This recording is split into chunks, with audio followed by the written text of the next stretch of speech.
ٹھہرو میں تمہارے لیے کرسی منگوا دیتی ہوں۔ اماں شاید بہت ملنسار تھی۔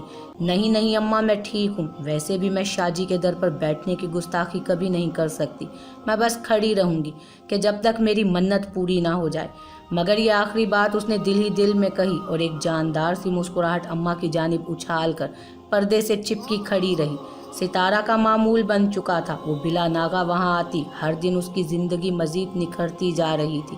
وہ جتنی دیر چادر میں رہتی اسے لگتا کہ وہ ایک مضبوط حصار میں ہے، اس کی روح کے زخم چھپ گئے ہیں۔ کبیر نے آنکھیں بند کیں، اس نے کتنی آسانی سے کہہ دیا تھا کہ وہ نہیں جانتا اس عورت کو، جبکہ وہ اس سیارہ زمین پر شاید پہلا اور آخری مرد تھا جو یہ دعویٰ کر سکتا تھا کہ ہاں میں ستارہ کو جانتا ہوں۔ اس کے کانوں نے پھر ایک دھیمی سی باز گشت سنی، شاہ جی، اور وہ آنکھیں جن میں ہزاروں بھنور تھے اور ہر بھنور میں خود کو ڈوبتا ہوا وہ محسوس کر رہا تھا۔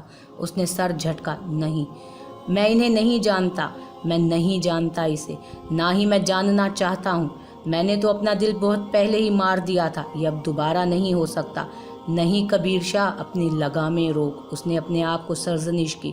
اپنے چوڑے شانوں پر کالی چادر کی بکل مارے وہ دری پر بیٹھا تھا جب بابا فضل ہانپتے کانپتے کمرے میں داخل ہوئے۔ شاہ جی باہر آئیں۔ کیا ہوا بابا، سب خیر تھے ہے نا؟ وہ متوحش ہوا۔ بابا کا سانس اس قدر پھولا ہوا تھا کہ وہ بمشکل بات کر رہے تھے۔ سائیں جی، او جی، خون، او خون، کڑی کو گولی مار کے سٹ گئے او گنڈے۔ بابا نے اٹک اٹک کر بات مکمل کی۔ کبیر ایک سیکنڈ کے ہزارویں حصے میں اٹھ کھڑا ہوا اور دروازے کی جانب دوڑ لگا دی اس نے۔ کبیر کے وہم و گمان میں بھی نہ تھا کہ کچھ ایسا بھی ہو سکتا ہے۔ ایک لمحہ ضائع کیے بغیر وہ باہر پہنچا تھا۔ اس کے دروازے کے عین سامنے خاک و خون میں آلودہ وہ آسمانی ستارہ آج زمین کو رونق بخش رہا تھا۔ لوگوں کا ایک جم غفیر وہاں موجود تھا اور ہر ہاتھ کف افسوس مل رہا تھا۔ کبیر نے پاس جا کر دیکھا، آنکھوں کو کھول کر اندر جھانکا۔ وہ کسی امید کے تحت اس کی نبض ٹٹول رہا تھا۔ کبیر کی اپنی نبضیں ڈوب رہی تھی، اس کا دل کسی انجانے خدشے میں وحشت زدہ ہونے لگا۔ ستارہ کی نبض ابھی چل رہی تھی۔ کبیر کو کچھ حوصلہ ہوا، مگر خون اس قدر بہہ رہا تھا کہ چلتی نبضیں کسی بھی وقت رک سکتی تھیں۔ گاؤں میں طبی سہولتیں نہ ہونے کے برابر تھیں، اسے شہر لانے میں وقت لگ گیا۔ آپریشن تھیٹر کے باہر کھڑا کبیر شاہ ایک ایسی عورت کی زندگی کے لیے دعا گو تھا کہ جس سے اس کا انسانیت کے علاوہ کوئی رشتہ نہ تھا، لیکن اس کا دل اسے اس کی طرف لے کر جا رہا تھا۔ آج وہ عورت صرف میری وجہ سے اس حال میں ہے۔ میرے خدا مجھے معاف فرما، یا خدائے باحق اپنے حبیب کے صدقے اسے زندگی عطا فرما۔ کبیر کا روم روم دعا بنا ہوا تھا۔ مریض کی حالت بہت خراب ہے، اس کے لیے جلدی سے یہ دوا اور خون کا انتظام کریں ورنہ مشکل ہو جائے گی۔ نرس نے آ کر ایک چٹ کبیر کے ہاتھ میں تھمائی۔ وہ میڈیکل سٹور پر پہنچا، دوا خریدی، واپس آیا اور اسے خون کا خیال آیا۔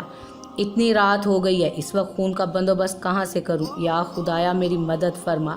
نرس کو دوا تھما کر اس نے خون کا گروپ، پیشنٹ کا بلڈ گروپ بی پازیٹیو ہے، آپ پلیز جلدی سے بلڈ ارینج کریں۔ بی پازیٹیو، کبیر نے زیر لب دہرایا۔ ایکسکیوز می نرس، کبیر نے نرس کے پیچھے بھاگتے ہوئے کہا۔ یس۔ نرس پلٹی۔ نرس، وہ بلڈ ارینج ہو گیا۔ واٹ، اتنی جلدی؟ وہ حیران ہوئی۔ جی، خدا کی ذات مسبب الاسباب ہے میڈم، وہ کبھی کسی کو تنہا نہیں چھوڑتا۔ کبیر کی آنکھوں میں شکرانے کے آنسو اتر آئے۔ نرس، میرا گروپ بی پازیٹیو ہے، آپ جتنا چاہیں خون نکال لیں لیکن اسے بچا لیں پلیز۔ کبیر ایک ہی سانس میں بولتا گیا، اوہ گڈ، یہ تو بہت اچھا ہو گیا، آپ آئیں میرے ساتھ۔ نرس اسے لیے ایک کمرے میں آ گئی، اس کا بلڈ ٹیسٹ کرنے لگی۔ پیشنٹ آپ کی وائف ہے یا سسٹر؟ نرس نے خون کا نمونہ لیتے ہوئے سوال کیا۔ کبیر یک ٹک نرس کا منہ دیکھنے لگا۔ اس سوال کا جواب تو اس کے اپنے پاس بھی نہیں تھا اور نہ ہی معلوم تھا۔ اس نے کوئی جواب نہیں دیا۔ نرس نے خود ہی جواب اخذ کر لیا، دیکھیں آپ کی وائف کی حالت نازک ہے، آپ گھر سے کسی کو بلوا لیں، پھر میں آپ کو آپریشن روم میں لے جاؤں گی۔ آپ مزید وقت ویسٹ نہیں کر سکتے، ڈائریکٹ ہی بلڈ لگا دیں گے، سو باہر کوئی موجود ہونا ضروری ہے جو دوا وغیرہ لا سکے۔ کبیر کے چہرے پہ ہوائیاں اڑنے لگی۔ نرس، ہمارا کوئی نہیں ہے خدا کے سوا۔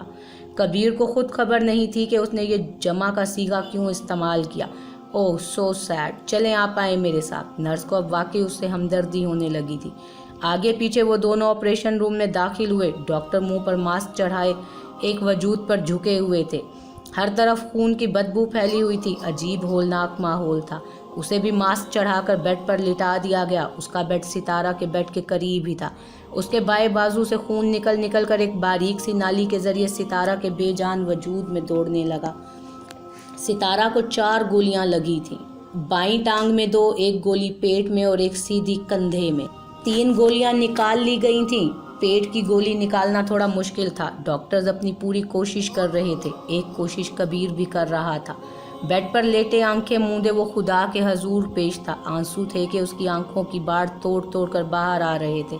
ایک کوشش خدا بھی تو کر رہا تھا، لیکن خدا کی ذات تو کوششوں سے مبرہ ہے۔ وہ تو جب چاہتا ہے کہ کچھ ہو جائے تو وہ صرف کن کہتا ہے اور وہ ہو جاتا ہے۔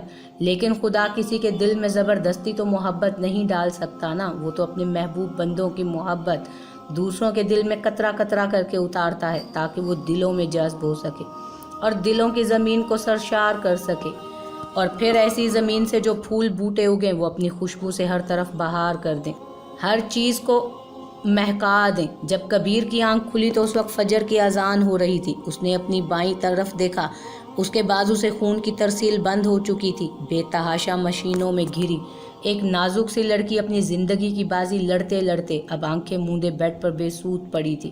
آکسیجن ماسک میں سانس لیتی وہ شاید ابھی تک تھکی نہیں تھی۔ کبیر باہر آ چکا تھا۔ اس نے فجر کی نماز ادا کی اور ساتھ ہی شکرانے کے نوافل بھی۔ پھر ہسپتال کے کاؤنٹر پر آ کر اس نے اپنے گاؤں کے واحد PCO پر فون ملایا۔ منشی چاچا، میں کبیر بات کر رہا ہوں۔ جی شکر ہے خدا کا۔ آپ میرے گھر پیغام بھجوا دیں فضل بابا کو، ان سے کہیں کہ جو پیسے میرے ان کے پاس امانتاً پڑے ہیں وہ بھی اپنے ساتھ لے آئیں۔ آپ ہسپتال کا پتہ لکھ لیں منشی چاچا۔ ہدایات دے کر کبیر نے فون بند کر دیا۔ بابا فضل کے پاس اس کے 2,30,000 روپے پڑے تھے جو کہ اس نے اپنی کچھ زمین بیچ کر جمع کر رکھے تھے حج پر جانے کے لیے۔ آج ان کے استعمال کا وقت آ گیا تھا۔ ہسپتال کے بل اور دواؤں کا خرچہ ادا کرنے کے لیے اس نے وہ پیسے منگوا لیے تھے، اس دعا کے ساتھ کہ زندگی رہی تو حج پر بھی چلا جاؤں گا۔ شام کے 4 بج چکے تھے۔ ستارہ ابھی تک بے ہوش تھی۔ بابا فضل اسے پیسے دے کر گاؤں واپس رخصت ہو چکا تھا۔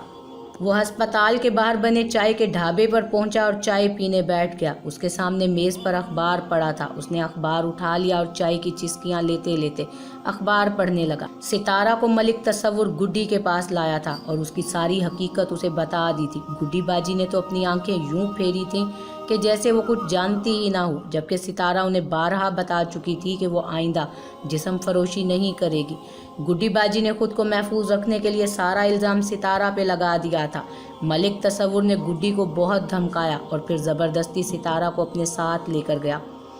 گڈی نے رتی برابر بھی مزاحمت نہ کی۔ ستارہ کو ایک ایک بات یاد آ رہی تھی کہ کیسے اس نے خود کو بیچ کر گڈی کی بیٹی سیم کو انگلینڈ میں تعلیم دلوائی اور اسے اس ماحول سے صرف اس لیے دور رکھا کہ اگر مجھے کسی نے نہیں بچایا تو میں کسی کو ضرور بچا سکتی ہوں۔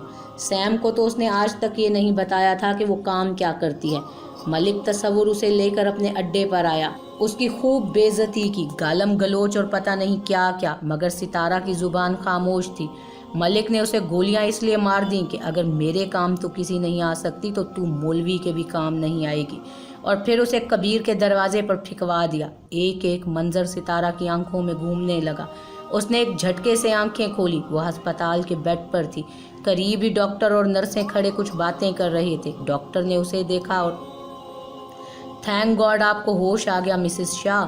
ڈاکٹر نے ایک سمائل اس کی جانب اچھالی اور نرس سے مخاطب ہوا، نرس آپ انجیکشن دینے سے پہلے ان کے ہسبینڈ کو بلوا لیں، وہ کافی پریشان تھے رات سے۔ ستارہ کی سمجھ سے باتیں باہر تھیں۔